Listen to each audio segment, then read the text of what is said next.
بسم اللہ الرحمن الرحیم ان الحمد للہ والصلاة والسلام علی من لا نبی بعدہ۔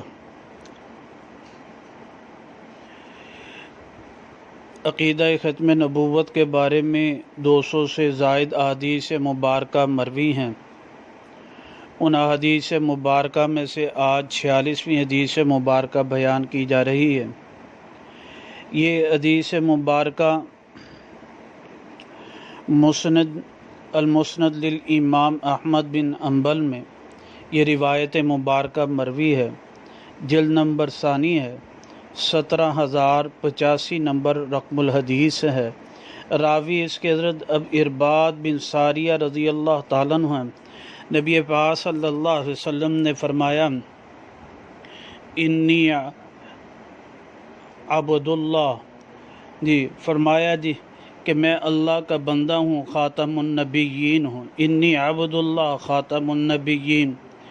پھر ایک روایت مبارکہ میں یہ بھی فرمایا، انی عند اللہ لخاتم النبیین، بے شک میں اللہ سبحانہ تعالیٰ کے ہاں بتا خاتم النبیین ہوں۔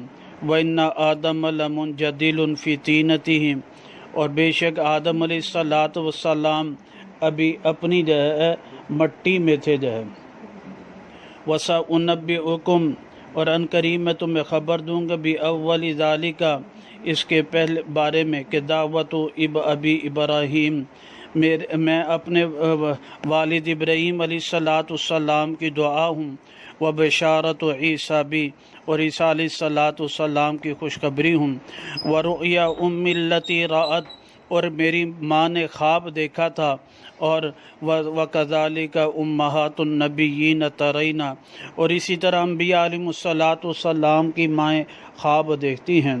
ہمارا مستدل دلیل یہ حدیث مبارکہ کا لفظ ہے، انی عند اللہ لخاتم النبیین ہے۔ اللہ سبحانہ تعالیٰ صحیح سمجھ عمل کی توفیق نصیب فرمائے۔ بسم اللہ